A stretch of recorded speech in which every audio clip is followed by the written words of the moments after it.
పరిరక్షకుడు ఎవరంటే చంద్రబాబు అట. దానికి వెంకయ్య నాయుడు గారు వీళ్ళంతా వచ్చారు. ఇక ఆయన కుడి భుజం జనార్దన్ గారు ఈ పుస్తకం రాయించారు. దాంట్లో వక్తలంతా కూడా చాలా గొప్పగా పొగుడుతూ రాశారు. ఎన్టీఆర్ గారు ఒక గొప్ప విశ్వపురుషుడని, అదేవిధంగా చరిత్ర సృష్టించిన మహానుభావుడని, ఇదంతా ఓకే, బాగానే ఉంది. కానీ వీళ్ళు అదే పుస్తకాన్ని కంటిన్యూ చేస్తూ 94 ప్రజాస్వామ్య పరిరక్షణ అనే పేరుతో, ప్రజాస్వామ్య విధ్వంసం అనే పేరుతో పుస్తకం రాస్తే బాగుంటుంది అనేది నా అభిప్రాయం తెలియజేస్తూ ఉన్నాను నేను. ఎందుకంటే ఇది మేము ఊరికే చంద్రబాబు మీద కోపంతో చెప్పే మాటలు కాదు కదా. చంద్రబాబు నాయుడు మీద ఎన్టీఆర్ గారు ధ్వజమెత్తినటువంటి తీరు, ప్రజాస్వామ్యాన్ని చంద్రబాబు నాయుడు ఎంత పరిహాసం చేశాడో 94 తర్వాత, అంటే 95లో, అదేవిధంగా ఎవరైతే ఈ తెలుగుదేశం పార్టీ వ్యవస్థాపక అధ్యక్షుడు ఆయన్నే 26వ తారీఖున, ఆగస్టు 26వ తారీఖున మరి పార్టీ అధ్యక్ష పదవి నుంచి స్వయంగా చంద్రబాబు నాయుడు గారు తొలగించి మరి ఆయనే అధ్యక్షుడిగా అనౌన్స్ చేసుకున్నటువంటి ఆ చరిత్ర కూడా వీళ్ళు రాస్తే చాలా బాగుంటుంది, కంటిన్యూగా బాగుంటుంది. అయ్యా బాబు, రచయితకి నేను చెప్తా ఉన్నాను, అలాగే జనార్దన్ గారికి కూడా చెప్తా ఉన్నాను. బాబు, ఎన్టీఆర్ గారి మీద అంత భక్తి ఉన్నటువంటి మీరు ఎన్టీఆర్ గారి చివరిలో జరిగిన అన్యాయాల మీద కూడా ఒక్కసారి ఆ పుస్తకాన్ని మీరు బయటికి తీసుకురండి అయ్యా, బాగుంటుంది. వైస్రాయ్ హోటల్ సంఘటన కానీ, అదేవిధంగా లాస్ట్లో ఎన్టీఆర్ ఆస్తులన్నీ కాజేసినటువంటి సంఘటన కానీ, తర్వాత బ్యాంకులో ఉండే ఎన్టీఆర్ ఖాతాలను స్తంభింపజేసినటువంటి విషయం కానీ, తర్వాత ఆయన అధికారంలో ఉండగానే ఆయన పార్టీ అధ్యక్ష పదవి నుంచి తొలగించి తనే అధ్యక్షుడిగా అనౌన్స్ చేసుకున్నటువంటి విధానం కానీ, తర్వాత ఆయన ముఖ్యమంత్రి పదవిని అడ్డదారిలో లాక్కున్నటువంటి విధానాన్ని కానీ, వీటన్నిటిని గురించి కూడా చాలా స్పష్టంగా ఉంది చరిత్ర. ఇది లక్ష్మీపార్వతి చెప్పేటువంటి చరిత్ర కాదు. పూర్తిగా ఎన్టీఆర్ గారు వీడియోల ద్వారా, ఆడియోల ద్వారా, జామాత దశమగ్రహ క్యాసెట్ ద్వారా, అదేవిధంగా మరి ధర్మపీఠం అనేటువంటి వీడియో ద్వారా స్పష్టంగా తను అల్లుడు చేసిన దుర్మార్గాలు ఏమిటో, అతను సాగించినటువంటి ప్రజాస్వామ్య విఘాతం ఏమిటో, విధ్వంసం ఏమిటో, వీటన్నిటిని గురించి కూడా చాలా స్పష్టంగా ఎన్టీఆర్ గారు స్వయంగా చెప్పారు. మీరందరూ ఎన్టీఆర్ వీర భక్తులని చెప్పుకుంటున్నారు కదా, చివరికి సిగ్గుమాలి ఈ చంద్రబాబు నాయుడు కూడా తాను ఎన్టీఆర్ అభిమానని, ఎన్టీఆర్ గారి యొక్క ప్రజాస్వామ్య విధానాల్ని తాను పరిరక్షిస్తున్నానని, ఆయన ఆశయాలను కొనసాగిస్తున్నానని, ఆయన మహాపురుషుడని, యుగ పురుషుడని ఈ విధంగా అతను కీర్తించడం చూస్తుంటే నిజంగా చాలా సిగ్గు అనిపిస్తోంది. వినేవాళ్ళకే సిగ్గు అనిపిస్తోంది. అతనికి ఎట్లాగూ సిగ్గు లేదు. ఎందుకంటే ఇదే చంద్రబాబు నాయుడు ఎన్టీఆర్ని ఎంత తీవ్రంగా తిట్టాడండి. 94లో ఎన్టీఆర్ అతని మీద చేస్తున్న పనులన్నిటి మీద కూడా ఎన్టీఆర్ గారు తిరగబడ్డారని, నీతి లేనటువంటి వాడు ఎన్టీఆర్, అదేవిధంగా అతను ఉమనైజరు, అంతేకాదు ఎన్టీఆర్ లాంటి పనికిమాలిన నాయకుడు మాకు అక్కర్లేదు, ఎన్టీఆర్ని మేము మర్చిపోయాము అని ఇంత దారుణంగా విమర్శించినటువంటి వాడు ఎవరయ్యా? ఈ చంద్రబాబు నాయుడే కదా. ఎందుకంటే అతని నోటికి హద్దే లేదు. అతనికి 1000 నాలుకలు ఉంటే కనుక ఇష్టం వచ్చినట్టుగా అతను మాట్లాడుతూనే ఉంటాడు. అదేవిధంగా ఎన్టీఆర్ చేసిన తప్పులన్నింటినీ కూడా కొన్ని పుస్తకాల ద్వారా అతను రాయించాడు కదా. మరి వీటన్నింటిని గురించి కూడా మీరు ఆ సమగ్ర చరిత్రలో రాస్తే బాగుంటుంది. అందువల్ల ఆనాడు మొత్తం నిజంగా వెంకయ్య నాయుడు గారు, ఇంద్రసేనారెడ్డి గారు, బీజేపీ నాయకులు వీళ్ళంతా కూడా ఆయనకి, ఎన్టీఆర్ గారు చాలా సపోర్ట్గా నిలబడ్డారు. దురదృష్టం వెంకయ్య నాయుడు గారు అంటే అందరికీ ఒక అభిమానం ఉంది, గౌరవం ఉంది, మంచి నాయకుడు, చాలా మంచి వక్త, అన్ని భాషలు అవలీలుగా మాట్లాడగలిగినటువంటి వాడు. అట్లాంటి ఆయన నిన్న ఎన్టీఆర్ గారిని పొగిడారు, బాగానే ఉంది. తర్వాత జగన్మోహన్ రెడ్డి గారు పరిపాలన వినాశనం అని చెప్పి ఒక్క మాట మాట్లాడారు. అది ఎంత బాధాకరం అనిపిస్తుందంటే, ఒక్కసారి వెంకయ్య నాయుడు గారు మీ సుదీర్ఘమైన రాజకీయ చరిత్రలో మరి మీకున్న అనుభవాన్ని మరి ఒక్కసారి పర్యవేక్షించుకోండి, మీరు ఒకసారి పరిశీలించుకోండి. అటువంటి నీతివంతుడైన ఎన్టీఆర్ గారికి మీరు అండగా నిలబడ్డారు, జాతి అంతా కూడా మిమ్మల్ని గౌరవించింది. కానీ అదే నీతి మాలినటువంటి ఎన్టీఆర్ గారిని అన్యాయంగా దించినటువంటి చంద్రబాబు నాయుడిని వెనకేసుకొని మీరు అతని స్నేహం చేస్తూ అతనితో చేయగలిపి, అతనితో గొంతు కలిపి మీరు ఈరోజు జగన్మోహన్ రెడ్డి గారిని విమర్శిస్తూ ఉన్నారు. ఇదే పరిపాలన మీరు ఒకనాడు పొగిడారు, మర్చిపోయారండి. ఈరోజు 17 మెడికల్ కాలేజీలు తీసుకొచ్చారు జగన్మోహన్ రెడ్డి గారు. ప్రభుత్వ మెడికల్ కాలేజు పేద ప్రజలకు అందుబాటులో వైద్య విద్యను తీసుకొస్తే వీటన్నిటిని కూడా ధ్వంసం చేస్తూ ప్రైవేట్ వాళ్ళకు అమ్ముకున్నటువంటి ఇటువంటి నీతిమాలిన వాడా మీకు ఆదర్శం?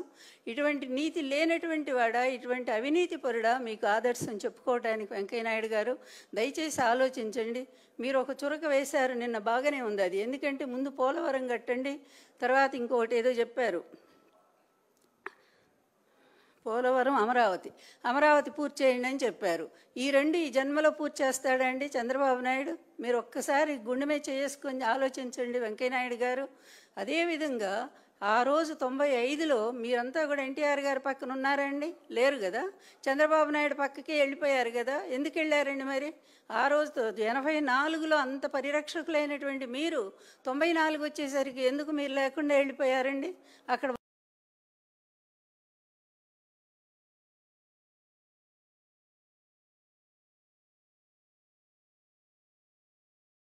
94 వచ్చేసరికి ఎందుకు మీరు లేకుండా వెళ్ళిపోయారండి? అక్కడ వాస్తవం ఏం జరిగింది అనేది ఒక్కసారైనా ఆలోచించారండి? నిజంగానే మీ నాయకులు గొప్పవాళ్ళండి. అద్వానీ గారు కానీ, వాజ్పేయి గారు కానీ, వాళ్ళు ఫోన్ చేసి ఎన్టీఆర్ గారికి సానుభూతి చెప్పారండి. కానీ మీరు ఒక్కరోజు కూడా ఆయన కలిశారండి వెంకయ్యనాయుడు గారు? ఇంకొక విషయం, జగన్మోహన్ రెడ్డి గారి హయాంలో ఇంతవరకు మీ మీ మీ మిత్రుడు ఎవరైతే ఉన్నారో ఈ చంద్రబాబు నాయుడు, మరి ఇప్పుడు 4 సార్లు ముఖ్యమంత్రి అయితే ఒక్కసారి కూడా మీరు ప్రాచీన భాషా కేంద్రాన్ని, తెలుగు భాషా కేంద్రాన్ని మరి ఎందుకు తెప్పించుకోలేకపోయారండి? అది జగన్మోహన్ రెడ్డి గారి టైంలో కదా. ఆయన వచ్చిన తర్వాత మీరు అడిగిన మేరకి కావలి దగ్గర, మరి నెల్లూరు దగ్గర స్థలాన్ని ఇచ్చి, ఆయన 5 ఎకరాలు ఎంతో ఇచ్చారు, అంత స్థలాన్ని ఇచ్చి మీకు అక్కడ బెంగళూరులో ఉండేటువంటి ఆ ప్రాచ్య కేంద్రాన్ని తీసుకొచ్చి దానికి ఓ బిల్డింగ్ కూడా కట్టి అయిపోయింది కదండి. అది ఎవరి వల్ల జరిగిందండి? వినాశనకారి, విధ్వంసకారి జగన్మోహన్ రెడ్డి అయితే తెలుగు భాషకు అంత పట్టం కట్టేవారండి? మీరు కోరుకున్న ఆశయాన్ని జగన్మోహన్ రెడ్డి గారు కదా నెరవేర్చారు. అంతేకాదండి, నాడు నేడు క్రింద ఎన్నో విద్యాకళ స్కూల్స్ని ఎంత బాగు చేశారండి. మీరంతా ఆ రోజు మెచ్చుకున్న వాళ్లే కదండి. ఒకవైపు పరిపాలన, ఒకవైపు సంక్షేమం, మరొక వైపు అభివృద్ధి. కొన్ని వేల కోట్లు, లక్షల కోట్ల పెట్టుబడులు సాధించింది ఎవరండి? జగన్మోహన్ రెడ్డి గారే కదా. అదేవిధంగా ప్రాజెక్టులు ఎవరండి తీసుకొచ్చింది? జగన్మోహన్ రెడ్డి గారే కదా. మరి ఇన్ని రకాల ఇటు ప్రజల్ని చూసుకుంటూ మరొక వైపు రాష్ట్రాన్ని ముందుకు నడిపిస్తూ వేగంగా తీసుకుపోతుంటే ఈరోజు ఎంత దౌర్భాగ్య పరిపాలన ఉందండి. ఈరోజు ప్రతి వర్గం కూడా తిరగబడేటువంటి స్థాయి. రైతుల పరిస్థితి ఒక్కసారి చూడండి, కన్నీళ్లు పెట్టుకుని ఏడుస్తూ ఉన్నారు. మీ ప్రాంతంలోనే కదా ఉల్లి రైతులేంటి, టమాటో రైతులేంటి, అదేవిధంగా మొన్నటిదాకా మిర్చి రైతులేంటి, అలాగే ఇన్ని రకాలుగా ప్రతి రైతు కూడా రోడ్డు మీదకి వచ్చి ఏడుస్తూ ఉన్నారే. ఇటు రైతు భరోసా కేంద్రాలన్నింటినీ కూడా మూతేసేసి వాటన్నిటికి కూడా దళారు చేతుల్లో పెట్టినటువంటి చంద్రబాబు నాయుడు మీకు ఆదర్శ నాయకుడు ఎలా అయ్యాడో చెప్పండి వెంకయ్యనాయుడు గారు. ఎందుకంటే మీరు ఆలోచిస్తారు కనుకనే మిమ్మల్ని అడుగుతున్నాం ఈ ప్రశ్నలన్నీ కూడా. విధ్వంస పాలన అయింది కాదండి, ఇదిగో ఈ చంద్రబాబు నాయుడే విధ్వంసకర పరిపాలన. మామను వెన్నుపోటు పొడిచి ఆయన పదవిలోంచి దించేసి చివరికి ఆయన ప్రాణాలు కూడా తీసినటువంటి వ్యక్తి ఆ రోజు నుంచి ఈ రోజు వరకు రైతులు ఉసురు పోసుకుంటూ బతుకుతున్నాడండి. అవినీతిలో 6 లక్షల కోట్లకు ఎగబాకిన వాడు ఇతను ఆదర్శ పరిపాలకుడు ఎలా అవుతాడండి? అందుకనే వాస్తవ చరిత్ర జనార్దన్ గారు మీరు నిజమైనటువంటి అభిమానే మాకు తెలుసు. అందువల్ల ఎన్టీఆర్ గారు నిజమైన అభిమానిగా మీరు దయచేసి వాస్తవ చరిత్ర అంతా, ఎన్టీఆర్ గారు లాస్ట్లో ఏం మాట్లాడారో ఆ విధంగా ఆయన వీడియోల్లో, ఆడియోల్లో చెప్పిందంతా కూడా మీరు మరో పుస్తకం రాయించి రిలీజ్ చేయించండి, నన్ను కూడా పిలవండి, చక్కగా ఓపెనింగ్ నేను కూడా వస్తాను. అంతే తప్ప ఇలాగ అబద్ధాలను మోసుకుంటూ ఇటువంటి మరి ఒక వెన్నుపోటుదారిని మీరు భుజాన మోసేటువంటి పరిస్థితి తీసుకురాకండి. ప్రజల్ని మళ్ళా ఇంకొకసారి తప్పుదారి పట్టించకండి. వాస్తవ చరిత్ర అనేది ఎప్పుడు కూడా చరిత్ర, అది కళ్ళ ముందు నిలబడుతూనే ఉంటుంది, మరింత బలంగా నిలబడుతూ ఉంటుంది.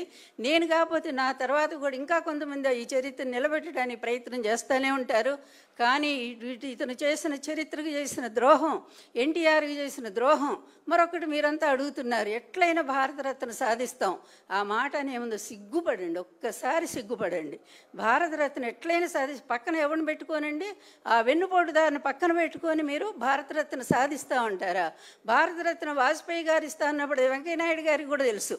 భారతరత్న ఇస్తానన్నప్పుడు ఎవరండి అడ్డుపడింది? ఇదే చంద్రబాబు నాయుడు అడ్డుపడ్డాడు. అదేవిధంగా మరి దేవేగౌడ ఇస్తానన్నప్పుడు ఇదే చంద్రబాబు నాయుడు అడ్డుపడ్డాడు, ఈ కుటుంబం అడ్డుపడింది. ఈ విధంగా ప్రతి ప్రధాని కూడా ఆఖరి మోడీతో సహా ఎన్టీఆర్ గారికి భారతరత్న ఇవ్వడానికి సిద్ధపడితే ఈ కుటుంబం ఆయనకి రానియకుండా అడ్డుపడుతూ సిగ్గు లేకుండా మళ్ళా రోడ్డు మీద అందరి కోసం మాట్లాడతారండి. భారతరత్న ఎట్లయినా సాధిస్తాం. ఎంత దారుణం అంటే ఇటువంటి అబద్ధాలను వినటానికి ప్రజలు ఎవరు కూడా సిద్ధంగా లేరు. అదేవిధంగా నేను బ్రతుకున్నంత వరకు కూడా ఈ అబద్ధాలు మాత్రం నేను కొనసాగనివ్వనండి. ఎంత మోసం అండి, ఎంత అబద్ధం, ఎంత అవినీతి, ఎంత దారుణమైన వెన్నుపోట్లు ఎన్టీఆర్ గారి జరిగినాయో. గుండెల్లో గుణపాలను గుచ్చేసి ఆయన ప్రాణాలు తీసినటువంటి దుర్మార్గుడు ఈరోజు ప్రజల ప్రాణాలు తీస్తూ ఉంటే అట్లాంటి వాడిని ఒక పెద్ద వీరుడిగాను సూర్యుడిగా పొగుడుతూ మీరు పుస్తకాలు రాయిస్తారా? ఇట్లాంటి పుస్తకాలు ప్రజలు చదువుతారని అనుకుంటున్నారా? నిజమైన చరిత్ర రాయాలనుకుంటే రాయండి. వాస్తవంగా ఏం జరిగిందో ఎన్టీఆర్ చివరి జీవితం రాయండి. అప్పుడు నిజంగా మిమ్మల్ని హర్షిస్తారు. గ్రంథ రచయితకు కూడా నేను చెప్తా ఉన్నాను, చివరి చరిత్ర 84 ప్రజాస్వామ్య పరిరక్షణ కాదు, 94 ప్రజాస్వామ్య పరిరక్షణ పుస్తకాన్ని మీరు రాస్తే చాలా సంతోషంగా ఫీల్ అవుతాం.